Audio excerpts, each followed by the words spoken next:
আমি বাইরে থেকে এসেছি, এটা বুঝলাম, ঠিক আছে।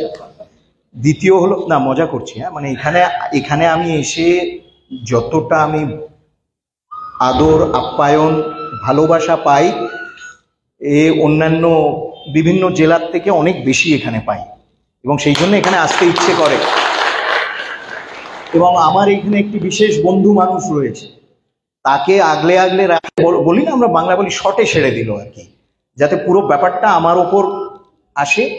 আপনাদের এক্সপেকটেশনটা এতটা উঠিয়ে দিয়ে যাতে আমি বলা শেষ করলে আপনারা ততাধিক তাড়াতাড়ি ক্র্যাশ করবেন যে কি রে বাবা কি বললো, এত শুনতে এলাম, এত বললো, উনি বলবেন উনি বলবেন উনি বলবেন। বিশেষ কিছু বলার নেই, বলতেই থাকি, একই কথা বলতে থাকি। আমি প্রথমে শ্রী অরবিন্দ মেমোরিয়াল ট্রাস্ট এর যারা উদ্যোক্তা তাদেরকে ধন্যবাদ জানাচ্ছি, এবং এখানে সবাই যারা আছেন, বিশেষ করে ডক্টর নির্মল সাহা, যাকে আমরা খুব ভালোবেসে নিমুদা বলি, যাদবদা এবং ভাই শাখারব, সবাইকে অসংখ্য ধন্যবাদ, কৃতজ্ঞতা যে আজকের দিনে এমন একটি খুব কম সময়ের মধ্যে সবাই আমরা এখানে একত্রিত হতে পেরেছি একটি বিশেষ দিনে আজকে। এবং আপনাদের বিশেষ করে এত মানুষ যখন নন সেলিব্রিটিসদের শুনতে বেরিয়ে আসে, তার মানে সমাজে একটি জাগরণ হচ্ছে। আমরা তো কেউ সেলিব্রিটি নই এই দিকে, কিন্তু তাও আপনারা বেরিয়ে এসছেন এই শীতের দুপুরে। শীতের দুপুরে আপনাদের কাছে অনেক চয়েস ছিল, আজকে 23শে জানুয়ারি ছুটির দিন, অন্য কিছু করতে পারতেন, তাও আপনারা বেরিয়ে এসছেন। আমার মনে হয় যে এটাই দেখায় যে নেতাজির প্রতি আমাদের আবেগ, বাঙালির আবেগ, ভারতবাসীর আবেগ কতটা অটুট এখনো, যে তার নামে তার জন্ম জয়ন্তীতে যে কোনো অজুহাতে আমরা একত্রিত হতে ইচ্ছুক। আমি কিভাবে শুরু করব ভাবার চেষ্টা করছি। গতকাল 22শে জানুয়ারি বললেন, যাদবদা বললেন, নিমুদা বললেন, একটি নতুন যুগের সূচনা। আমরা অনেকে কালকে খুব আবেগপ্রবণ হয়ে গেছিলাম, বিশেষ করে আমাদের প্রজন্ম, আমাদের থেকে যারা আমাদের গুরুজন, তাদের প্রজন্ম তো অবশ্যই, কিন্তু আমাদের প্রজন্ম আমরা ছোটবেলা থেকে শুনে এসেছি। এবং আজকে অনেকে অবাক হচ্ছে, এবং আপনারা জানেন যে সেই প্রাণ প্রতিষ্ঠা হওয়ার আগে খুব সম্মাননীয় সাংবিধানিক পদে, নির্বাচিত পদে আসীন ব্যক্তিরা তারা এটাকে, এবং আমি একটা আলোচনার ক্ষেত্রেই বলছি, প্রেক্ষাপটেই বলছি, এটা আমরা কোনো শুদ্ধ রাজনৈতিক সভা করছি না, একটি আলোচনা সভা। কিন্তু আমি কিছু তর্কের খাতিরে বলি যে তারা কিছু কিছু মন্তব্য করেছে যে পলিটিক্যাল গিমিক, এটা বিজেপির পলিটিক্যাল গিমিক। 1989 সাল থেকে পালামপুরে যখন ভারতীয় জনতা পার্টির জাতীয় কর্মসমিতির বৈঠক হয়, 1989 সাল থেকে লাগাতার ভারতীয় জনতা পার্টির ম্যানিফেস্টোতে অযোধ্যায় রাম মন্দিরের নির্মাণ হবে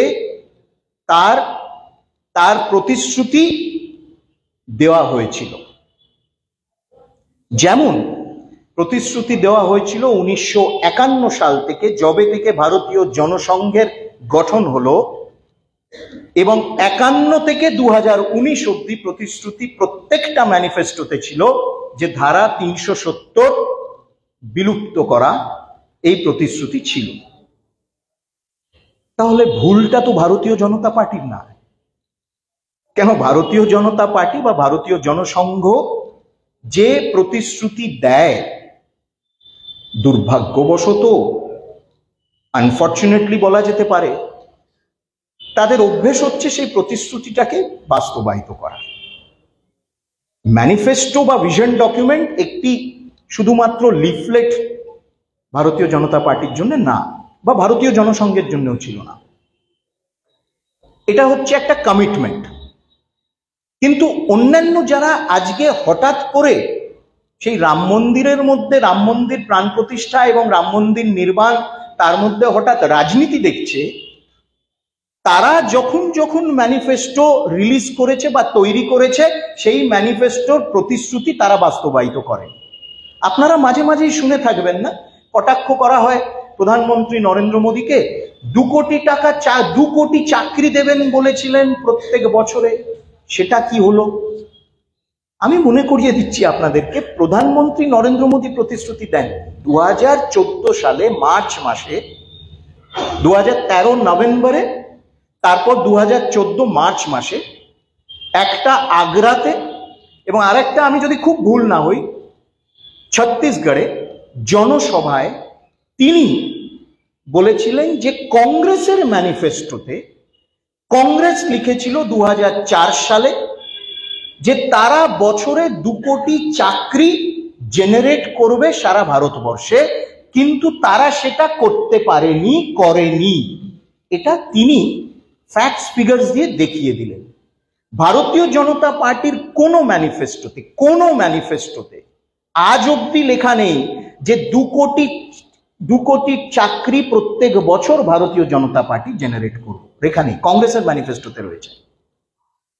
কিন্তু ওটাকে এখন তো আবার আরো ভয়ানক যুগ এসে গেছে, এআই এর যুগ, আর্টিফিশিয়াল ইন্টেলিজেন্স। মানে এখানে আমি বক্তব্য রাখছি, এমন করে দেখাবে যে আমি এখানে ভারতনাট্যম করছি, আমি বক্তব্য দিচ্ছি না, তাও সম্ভব। অনির্বাণ বাবু এলেন, আলোচনা সভা বিকশিত ভারত, এখানে নাচ করে চলে গেলেন। এ হলো আর্টিফিশিয়াল ইন্টেলিজেন্সের যুগ।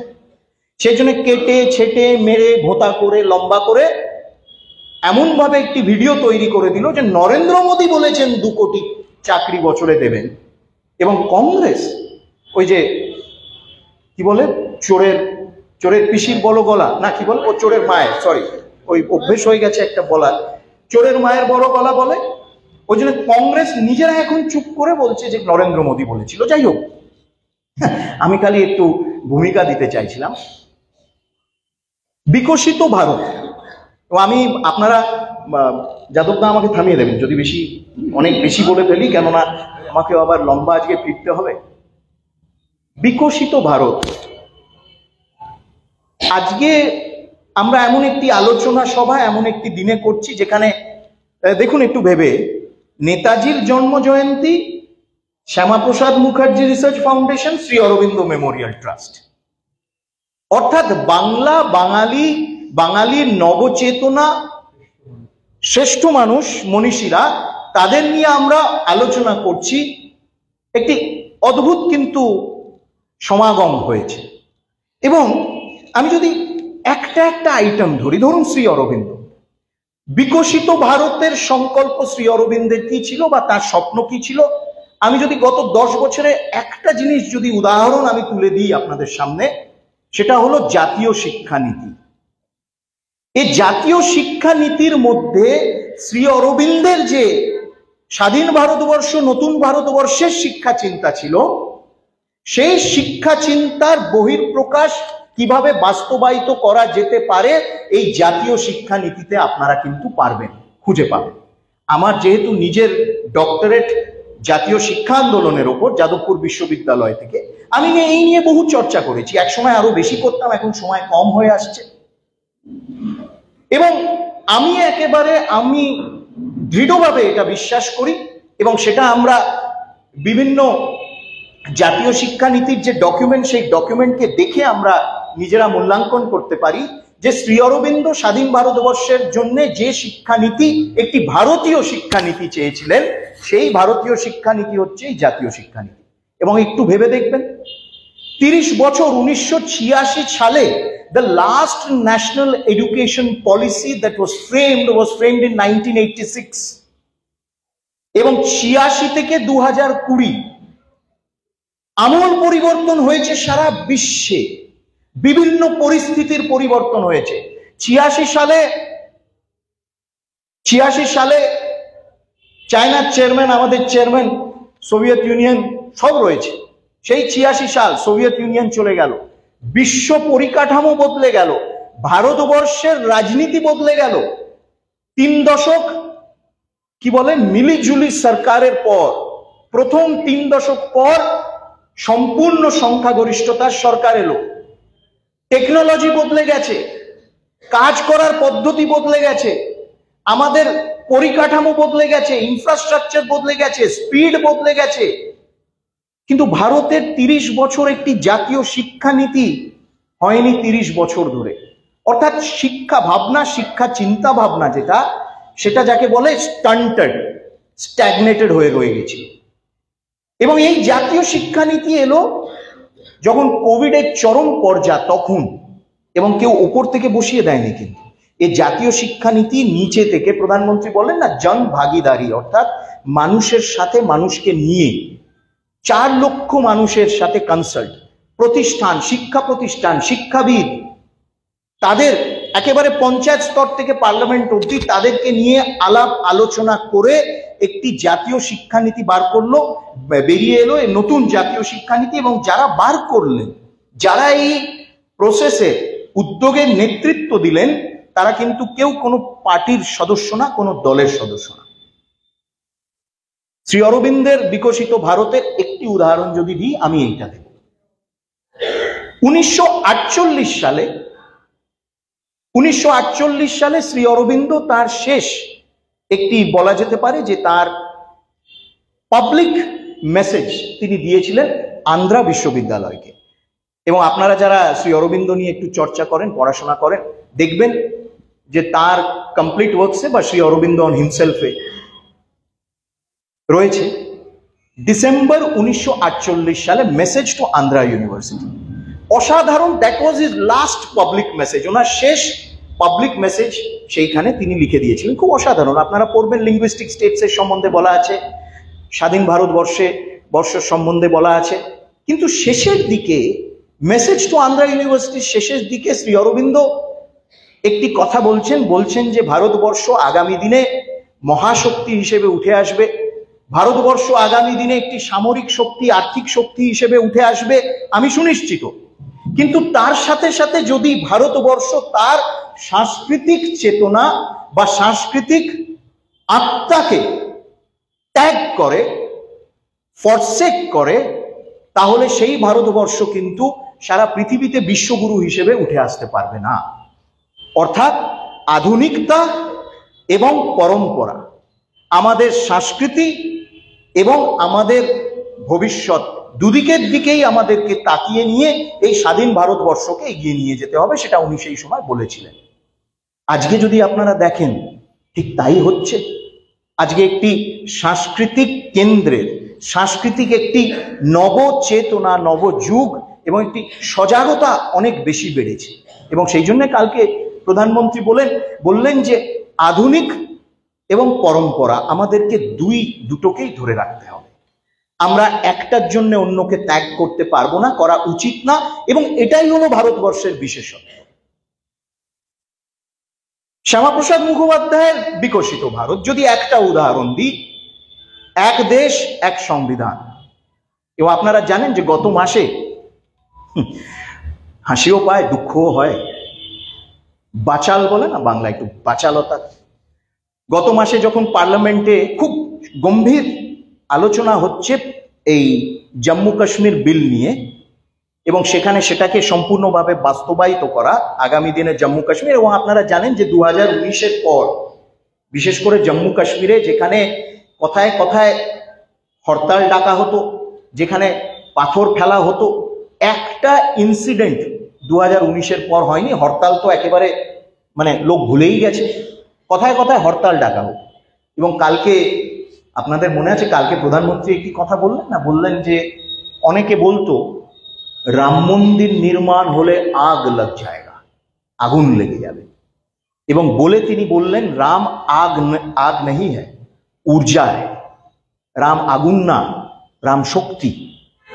ঠিক যারা সেই কথা বলেছিল তারাও ঠিক সেই সময় বলেছিল যে 2019-এ বলেছিল যে, তার আগেও বলেছিল 70 বছর ধরে একটা যাকে বলে ব্ল্যাকমেলের পলিটিক্স, যে ধারা 370 উঠিয়ে দিলে রক্ত গঙ্গা বইবে।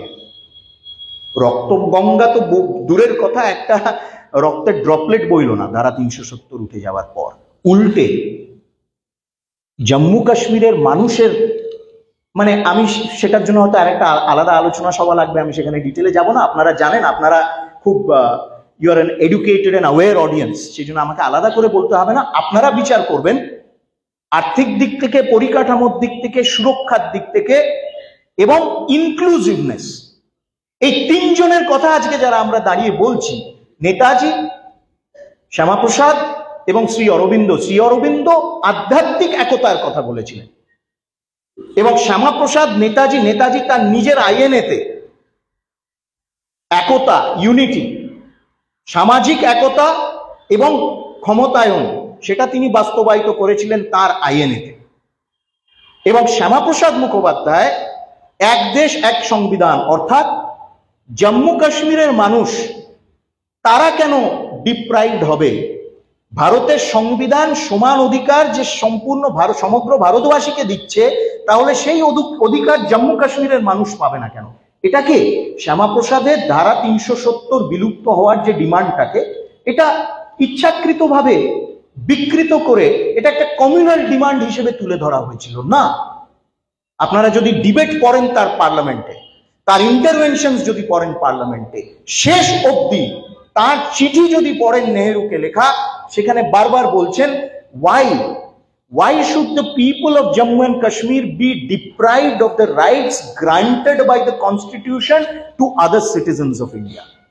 এটা ছিল তার মূল বক্তব্য, এটা ছিল তার মূল দাবি। সেজন্য যদি বলি বিকশিত ভারত, একটা উদাহরণ শ্যামাপ্রসাদের দৃষ্টিতে ধারা ৩৭০ বিলুপ্ত হওয়া এবং এক সংবিধান, এক দেশ, সমান অধিকার সবার। কেন দলিতদের সমান অধিকার ছিল না Kashmir? There was no Human Rights Commission in Kashmir, no Women's Commission in Kashmir. কেন? কাশ্মীরটা কি একটা আলাদা কোনো কিছু এমন যেখানে শুধু ৩টে পরিবার তারা নির্ধারিত করবে এবং এই পরিবার ফুলে ফেপে উঠেছে ভারতের টাকায়, আপনাদের আমাদের ট্যাক্সের টাকায়, এবং যেই তাদের আত্মে ঘা লাগে তাদের প্রথম কথা হলো তো পাকিস্তান চলা যায়গে। কিচ্ছু হলো না। যাদবদা সকালেও বললেন, এখানেও বললেন, আজকে অবস্থা দেখুন, ৭৫ বছর স্বাধীনতার আমরা পালন করলাম এবং পাকিস্তানের গঠনের ৭৫ বছর হলো। পাকিস্তানের প্রধানমন্ত্রী বাটি নিয়েও, বলে না কটোরি লেকার, বাটি নিয়ে ঘুরে বেড়াচ্ছে, ভিক্ষে চাইছে। পাকিস্তান অকুপাইড কাশ্মীর, গিলগিট বালতিস্তানের মানুষরা, আপনারা নিজেরাও দেখবেন, এখন তো প্রচুর ভিডিও আমরা দেখতে পাই, তারা মাঝে মাঝেই প্রকাশ্যে এসে আন্দোলন করছে যে আমরা ভারতবর্ষের সাথে এক হতে চাই, আমরা ভারতবর্ষের মতন আমাদের জীবন যাপন করতে চাই। এবং কিছু কিছু ইন্টারভিউ এরকম বেরোলো, মোদিজি কো বল রহে হ্যাঁ বাঁচা লিজিয়ে হাম লোগ। পাকিস্তান অকুপাইড কাশ্মীর, যে পাকিস্তানের জুলফিকার আলী ভুট্টো বলেছিল 1000 বছর আমরা যুদ্ধ করব ভারতবর্ষের সাথে, 1000 বছর তো দূরের কথা, ৭৫ বছরে কাটরি নিয়ে ঘুরে বেড়াচ্ছে। এবং অন্যরা বলছে ও কার ফোন? অন্য দেশের প্রধানমন্ত্রীরা, তাদের যেই বলা হয় পাকিস্তানের প্রধানমন্ত্রী কথা বলবে, এবং এটা সত্য, তারা ফোন নেয় না, বলে আরে কথা বলবে মানে কি, ভিক্ষে চাইবে, আবার পয়সা চাইবে, দেব না। এই হলো অবস্থা। এবং তৃতীয়ত, নেতাজির যদি বিকশিত ভারত, এবং নেতাজির যদি বিকশিত ভারত দেখি, কয়েকটা উদাহরণ আমি দেখব। দেখুন, আমরা সবাই কিন্তু বিভিন্নভাবে আমরা নিজেদের বিষয়গুলো আবিষ্কার করতে পারি। আমি নেতাজির জীবনে, তার বাণীতে, তার আদর্শে বিকশিত ভারত কিভাবে খুঁজে বার করবো, আমি আমার মতন করে করতে পারি। আমি শ্যামাপ্রসাদের মধ্যে কিভাবে খুঁজে বার করবো, করতে পারি। আপনারা সবাই করতে পারেন, আমি আমার মতন করে করেছি। এর মধ্যে they can always be differences. India, আজকে Bharatvarsha has become one of the major exporter of arms. আমি যদি নেতাজির সামরিক দিকটা দেখি, এক সময় সবচেয়ে বেশি দালাল চক্র সক্রিয় ছিল এই আর্মস ইম্পোর্টে, এবং আমরা তো জানি কত দালাল কোন পরিবারের সাথে তারা যুক্ত, এবং কোন ইটালিয়ান পরিবারের সাথেও তারা যুক্ত, তারা কি করেছে আমরা জানি। অর্থাৎ ভারতবর্ষের দালাল চক্র সক্রিয় ছিল আর্মস ইম্পোর্টে। আজকে আমরা এক্সপোর্ট করছি, আমরা তৈরি করছি, আমরা এক্সপোর্ট করছি। ফিলিপিন্স, ভিয়েতনামের মতন দেশ, তারা ভারতের আর্মস এবং মিসাইলস চায়, কেন? দে আর রিলায়েবল। তারপর বলি যে নেতাজির জন্যে, সেটা আমি পরে আসছি একটু, যে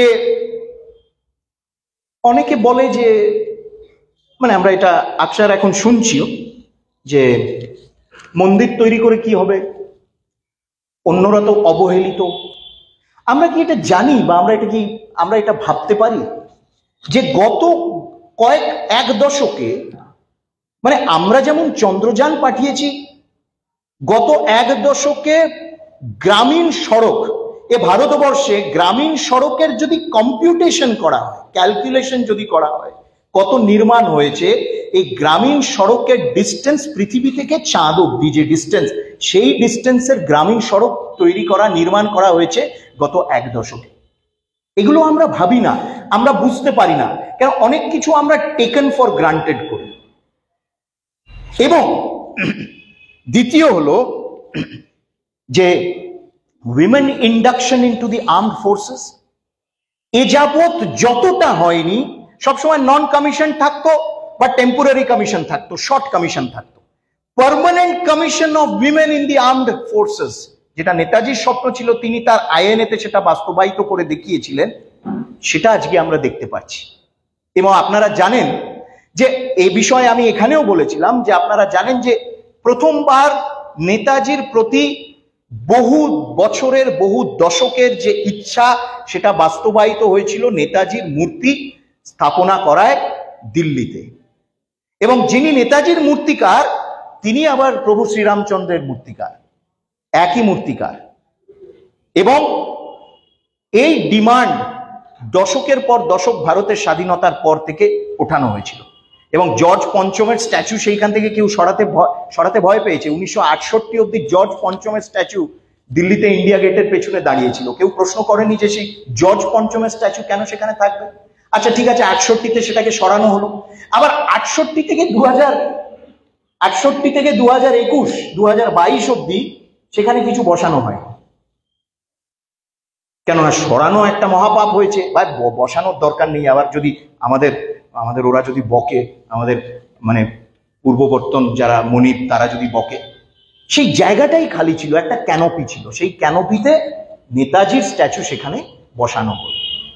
এবং প্রথমবার নেতাজির নামে জাতীয় পুরস্কার, মানে আজকে একজন খুব সম্মাননীয় নেত্রী, ভদ্রমহিলা নির্বাচিত, তিনি অনেকগুলো কথা কাল থেকে বলছেন, আমি সে বিষয়ে ঢুকছি না। মানে মোটামুটি একেবারে প্রচন্ড উত্তেজনা রাম মন্দিরকে দেখে, প্রচন্ড বলছে রামকে নিয়ে আমাদের কোনো অসুবিধা নেই, কিন্তু রামের নামে যা হচ্ছে, যাই হোক সেটা তো অন্যভাবে বিশ্লেষণ করা যায়। তিনি আজকে বললেন যে নেতাজির জন্মদিন জাতীয় ছুটি ঘোষণা হোক, এ আমি গত 20 বছর ধরে ডিমান্ড করছি, তাও হচ্ছে না। 20 বছরের মধ্যে যে ইনি যে ডিমান্ড করেছেন, 20 বছরের মধ্যে 15 বছর তো তিনি ক্ষমতায় ছিলেন, বা তার দল ক্ষমতায় ছিল জাতীয় স্তরে, বা তার দল কোয়ালিশন পার্টনার ছিল, তখন করা হয়নি কেন?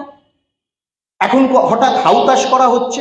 এবং প্রশ্নটা হলো যে তিনি এই রাজ্যে নেতাজির জন্য কি করেছেন, বা নেতাজির নামাঙ্কিত, বা নেতাজির স্মরণে, বা নেতাজিকে কৃতজ্ঞতা জানাতে তিনি কি করেছেন, 4টে প্রজেক্টের নাম বলুক না। আমরা তো বলছি প্রথম প্রধানমন্ত্রী দেশের স্বাধীনতার পর যিনি নেতাজিকে আখ্যা দিয়েছেন আজাদ হিন্দের প্রথম রাষ্ট্রপ্রধান হিসেবে। আমাদের হৃদয়, বাঙালির হৃদয় চিরকাল নেতাজি হচ্ছেন প্রথম প্রধানমন্ত্রী। কোন প্রধানমন্ত্রীর সৎসাহস হয়নি পার্লামেন্টে দাঁড়িয়ে রেড ফোর্টে দাঁড়িয়ে এই কথা বলার। প্রধানমন্ত্রী নরেন্দ্র মোদী বলেছেন। নেতাজির নামে প্রথমবার, কোনোদিন ছিল না, এটা আমি নিজেও আমার ভাবতে খুব অবাক লেগেছিল, যে নেতাজির নামে কোনো জাতীয় পুরস্কার ছিল না। আমরা ভাবতে পারি যে কোনো জাতীয় পুরস্কার ছিল না নেতাজির নামে। কিছু কিছু প্রাক্তন প্রধানমন্ত্রীর নামে 400টা জাতীয় পুরস্কার আছে, 500টা রাস্তা রয়েছে। আবার এমন এমন প্রধানমন্ত্রী হয়েছে যারা নিজেদেরকে নিজেরা ভারতরত্ন দিয়েছে, রেকমেন্ডেড, তারই সরকার রেকমেন্ড করলো তাকেই ভারতরত্ন দিতে, নেতাজিকে দেওয়ার কথা মনে পড়ে। নেতাজির নামে কোনো জাতীয় পুরস্কার ছিল না। ডিজাস্টার রিলিফ ওয়ার্কার্স, যারা নেতাজি সুভাষচন্দ্র বোস আপদা প্রবন্ধন পুরস্কার, সেটা প্রধানমন্ত্রী ঘোষণা করলেন। এবং কেন তাদেরকে ঘোষণা করলেন? তাদের জন্য, কেননা ডিজাস্টার রিলিফে যে ধরনের রেজিলিয়েন্স, যে ধরনের প্রেজেন্স অফ মাইন্ড এবং যে ধরনের কঠোর পরিশ্রম লাগে, এ একমাত্র নেতাজির আইএনএর সেই আদর্শ ছিল। এবং নেতাজি তিনি তার সামরিক তার পার্সোনালিটি, মানে তার নিজের যে সামরিক দিকটা ছিল তার মাধ্যমে নেতাজি সেটা দেখিয়েছিলেন। এবং আজকে যদি আমরা কেবলমাত্র নারী ক্ষমতায়নের কথা বলি, নেতাজি যেভাবে দেখিয়ে গেছিলেন নারী ক্ষমতায়ন কিভাবে করা যেতে পারে পরাধীন ভারতবর্ষে, আজকে এত বছর পর স্বাধীন ভারতবর্ষে আমরা সেটা দেখছি। এবং আপনারা হয়তো পড়েছেন, অনুরোধ করব আপনাদের পড়তে। আশা সাহায় তার একটি ডায়েরি রয়েছে, আশা সান বলে।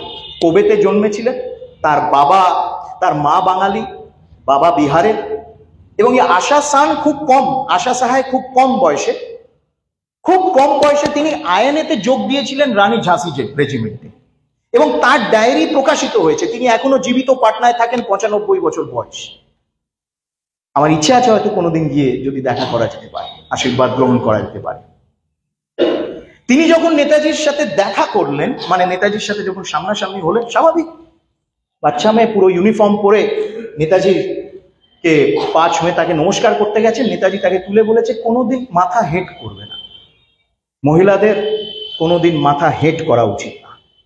বলো সারা জীবন তার সেই উপদেশ সারা জীবনের জন্য তার পুরো মজ্জাগত হয়ে গেছিল।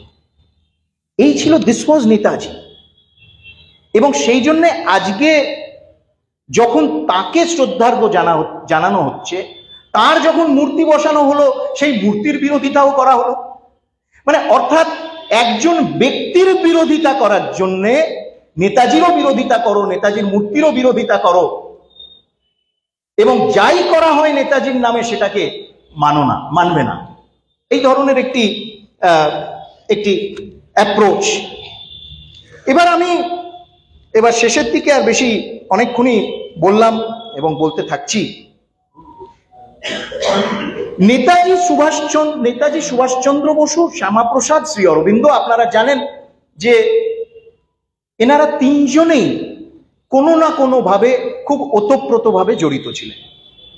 নেতাজি যখন ফিরে আসে বিদেশ থেকে, ভারতবর্ষে যখন ফিরে আসেন এবং কলকাতায় যখন দেশবন্ধু চিত্তরঞ্জন দাসের নেতৃত্বে তিনি কংগ্রেসে স্বাধীনতা সংগ্রামে যোগদান করেন, ঝাঁপিয়ে পড়েন এবং চিত্তরঞ্জন দাসকে তার নিজের রাজনৈতিক গুরু হিসেবে গ্রহণ করলেন। এই দেশবন্ধু চিত্তরঞ্জন দাস শ্রী অরবিন্দকে আলিপুর বোমার মামলায় বাঁচিয়েছিলেন। এবং তার সেই অসাধারণ ভাষণ, that this man stands he stands before the high court of history, ইতিহাসের উচ্চ ন্যায়ালয়ের সামনে এই মানুষ দাঁড়িয়ে রয়েছে।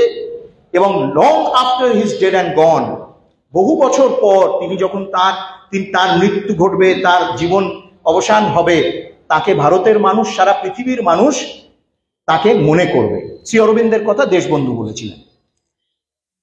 এবং নেতাজি যখন ফিরে আসেন, তিনি তখন পরিষ্কার তার চিঠিতে লিখছেন যে তিনি শ্রী অরবিন্দকে তার গুরু হিসেবে গ্রহণ করতে চাইছেন। শ্রী অরবিন্দের যে দৃষ্টান্ত, সেই দৃষ্টান্ত নেতাজিকে উদ্বুদ্ধ করে। তিনি লিখছেন আমাকে উদ্বুদ্ধ করে এবং আমার জীবন আমি সেইভাবেই পরিচালিত করতে চাই। এবং সেই সময় শ্রী অরবিন্দ তখন পন্ডিচেরি চলে গেছেন। নেতাজি বলছেন যে শ্রী অরবিন্দর লেখা, পন্ডিচেরি থেকে লেখা, তার পত্রপত্রিকায় লেখা, সেই লেখাগুলো কলকাতায় যখন প্রকাশিত হতো বা আসতো, তখন বাই সার্কুলেশন সেইগুলোকে পড়া হতো। এ ছিল শ্রী অরবিন্দের এবং নেতাজির প্রতি শ্রী অরবিন্দের প্রতি শ্রদ্ধা এবং আবেগ। এবং আপনারা জানেন যে শ্যামাপ্রসাদ এবং নেতাজি দুই আলাদা রাজনৈতিক মতাদর্শ সেই অর্থে, কিন্তু শ্যামাপ্রসাদ, সুভাষ এবং শরৎচন্দ্র বসু তিনজনেই তারা অ্যাসেম্বলিতে পরস্পরকে তারা ডিফেন্ড করা, প্রোটেক্ট করা তারা চালিয়ে গেছে। শ্যামাপ্রসাদের ডায়েরি পড়বেন আপনার। পরবর্তীকালে তিনি নেতাজিকে নিয়ে লিখছেন। নেতাজিকে যখন কংগ্রেস থেকে বহিষ্কার করা হলো, তখন শ্যামাপ্রসাদ কি দৃঢ় ভাষায় বক্তব্য লিখছেন তিনি। নেতাজিকে যখন হলওয়েল মনুমেন্টের আন্দোলনে যখন জেলে পাঠিয়ে দেওয়া হলো, শ্যামাপ্রসাদ অ্যাসেম্বলিতে রেজলিউশন নিয়ে এসে যে ইমিডিয়েট, কেন সুভাষের শরীর ভালো নেই, জেলে তার কষ্ট হচ্ছে, তাকে রিলিজ করাতেই হবে। এবং পরবর্তীকালে যারা 1942 সালে বলেছিল, যারা ব্রিটিশদের সাথে যারা হাত মিলিয়েছিল, আপনারা জানেন তো কিছু সংখ্যক আইডিওলজি আছে যারা 42 সালে ওই ন্যাশনাল আর্কাইভসে সব ইন্টেলিজেন্স ফাইল রাখা আছে, যারা এরকম স্যালিউট দেয় তারা ব্রিটিশদের সাথে হাত মিলিয়েছিল এবং তারা আরো বেশি গালাগালি করে নেতাজিকে করতো সেই সময়। না হলে ভেবে দেখুন যে দ্বিতীয় মহাযুদ্ধ চলছে, দ্বিতীয় মহাযুদ্ধতে কেবলমাত্র সিপিআই এর পিপলস ওয়ার বলে যে পত্রিকা বেরোতো, সেই পত্রিকার সাবস্ক্রিপশন বেড়ে যাচ্ছে। পরবর্তীকালে আমি শ্যামাপ্রসাদ এবং নেতাজি পরবর্তীকালে হিন্দু মহাসভা 1942-এর সেই সময়টা হিন্দু মহাসভা আইনের সমর্থনে সারা দেশব্যাপী আন্দোলন করেছিল এবং যখন আইনের ট্রায়ালস হচ্ছে রেড ফোর্টে, তখন হিন্দু মহাসভা সারা দেশ ঘুরে ঘুরে আইনের ডিফেন্স ফান্ড, সেই ফান্ড রেজ করেছিল সাভারকর এবং শ্যামাপ্রসাদের হিন্দু মহাসভা।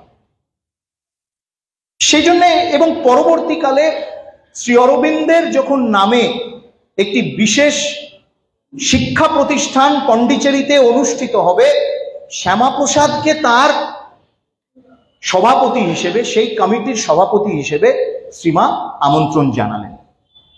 এবং সেই জন্য আমি আজকে সকালবেলায় আরেকটি অনুষ্ঠানে বলছিলাম যে সেই যুগের মনীষীরা যারা ছিলেন, সেই যুগের জননায়করা যারা ছিলেন, সেই যুগের চিন্তাবিদরা যারা ছিলেন, তাদের মধ্যে বিচারধারার মৌলিক পার্থক্য ছিল, সেই মৌলিক পার্থক্য থেকে থাকতে পারে, কিন্তু সেই মৌলিক পার্থক্য তাদেরকে দেশ সমাজের বৃহত্তর স্বার্থের জন্য কোনোদিন আলাদা রাখেনি, তাদেরকে একসাথে করে এগিয়ে নিয়ে গেছে।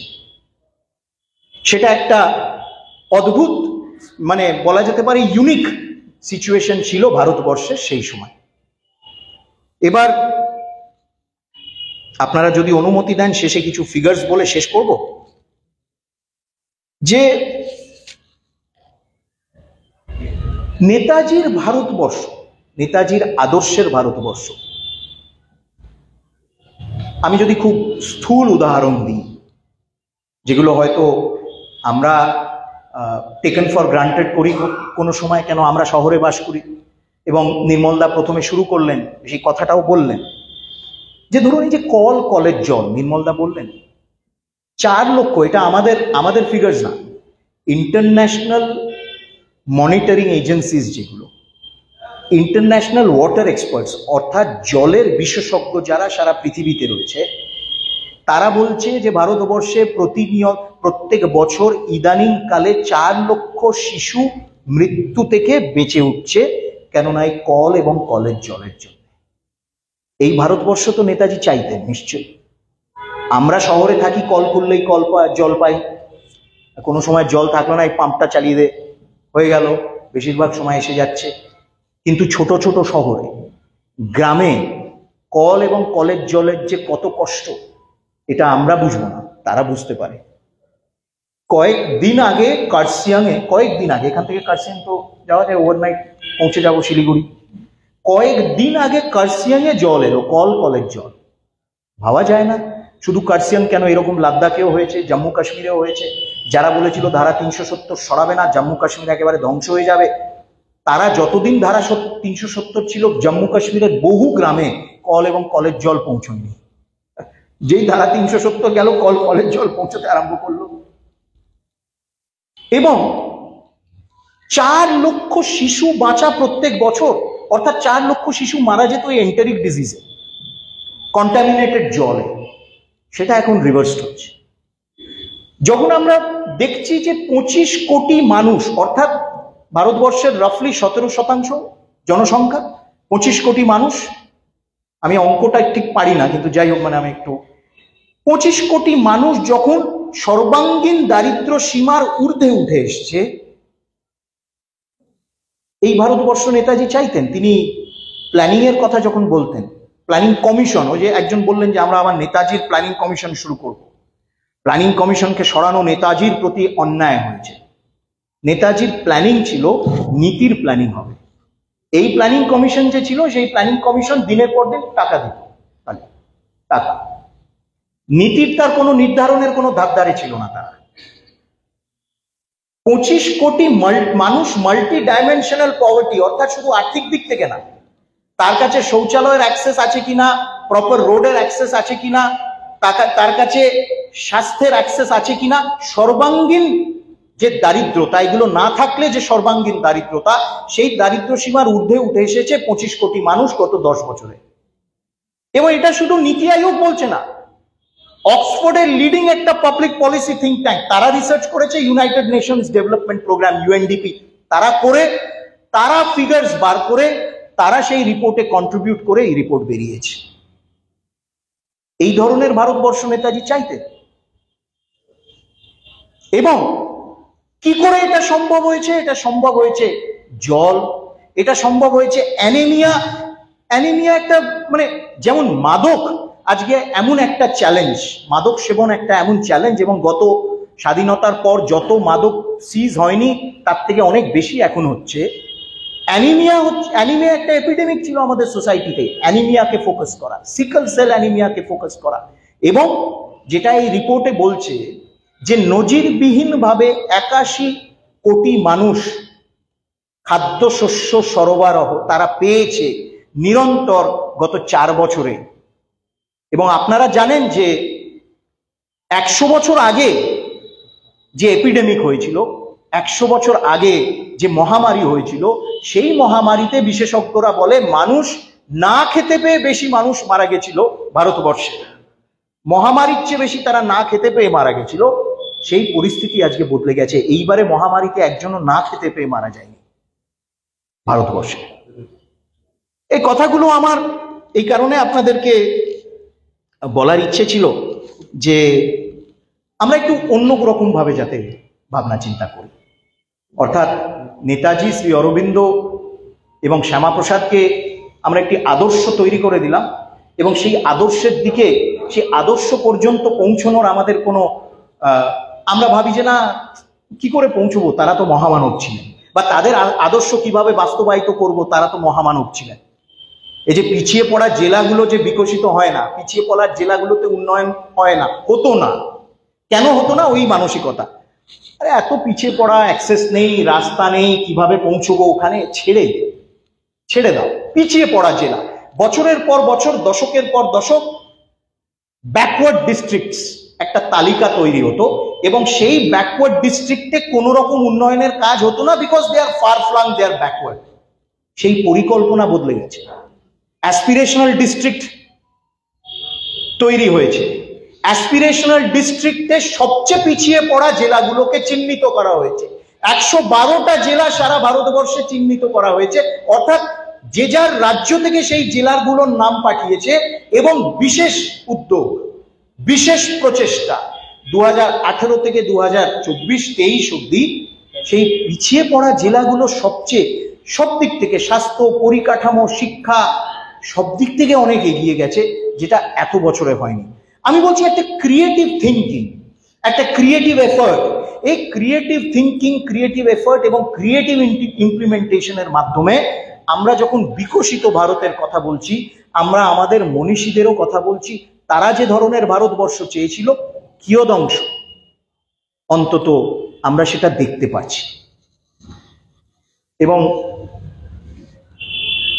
শেষে হচ্ছে যে বিকশিত ভারতবর্ষ উপনিবেশিক মানসিকতার অবসান ঘটান, যে আমরা পরাধীন ছিলাম, মানসিকভাবেও আমরা পরাধীন থাকব, সেই মানসিকতার অবসান ঘটানো, আমাদের নিজেদের ঐতিহ্যের প্রতি একটি গর্ব, সেই গর্ব বিকশিত করা, এবং আমাদের একতা হচ্ছে আমাদের শক্তি। Our unity is our strength. এই যে একটা সিজ মেন্টালিটি, সবসময় একটা হোস্টেজ মেন্টালিটি করে রাখা না, ওরা এলে তোমাদের ক্ষতি হবে, ওরা এলে তোমরা শেষ হয়ে যাবে, এই যে একটা মানসিকতা মাঝে মাঝেই আমরা দেখছি হঠাৎ করে মাইক নিয়ে লড়েঙ্গে মরেঙ্গে বলে একটা, মানে এই যে মাঝে মাঝে একটা ভয়ের বাতাবরণ, একটা উদাহরণ আমি গত 5 বছর ধরে, 10 বছরও বলবো না, আমি গত 5 বছর ধরে বহু জায়গায় বলেছি, একটা উদাহরণ দিন না যে সে ওই কেন্দ্রীয় সরকারের ওই প্রকল্পটা পায়নি কেন, সে একটি বিশেষ সম্প্রদায়ের বলে সে পায়নি। কোথাও নেই নন discrimination in development, there is non discrimination in development. সেই জন্য ইউনিটি ইজ আওয়ার স্ট্রেংথ। এবং শেষে যে আজকে সকালে যে নিয়ে কথা হলো, আমরা আরেকটা প্রোগ্রামে কর্তব্য, আমরা সবসময় নিজেদের অধিকার নিয়ে সচেতন, আমরা অধিকার চাই, ভালো, নিশ্চয়ই আমাদের অধিকারের জন্য সংগ্রাম করা, এটা হচ্ছে আমাদের ন্যায্য, আমরা করতে পারি, কিন্তু আমাদের কর্তব্যটা নিয়েও একটু ভাবনা চিন্তা করা। আমার মনে হয় যে এই প্রেক্ষাপটে যদি আমরা বিকশিত ভারত দেখি, তাহলে অন্তত কিছুটা বুঝতে পারবো যে আমরা কোন দিশা এবং কোন দিকে আমরা এগোচ্ছি। আপনারা অনেক ধৈর্য ধরে আমার বক্তব্য শুনেছেন, আমি আপনাদের কাছে খুব কৃতজ্ঞ তার জন্য। আপনারা ভালো থাকবেন। এবং কালকের একটা পংক্তি, একটা অসাধারণ কথা যেটা মোদিজি বললেন, তিনি বললেন দেব সে দেশ, রাম সে রাষ্ট্র। নির্মলদা যে কথাটা বললেন এবং মোহন ভাগবতজি তারপরে যে কথাটা বললেন যে রামের উপাসনা দেশের আরাধনার মাধ্যমে, ভারত ভক্তি হচ্ছে রামের ভক্তি। আমি এইটুকুই বলার ছিল। নমস্কার।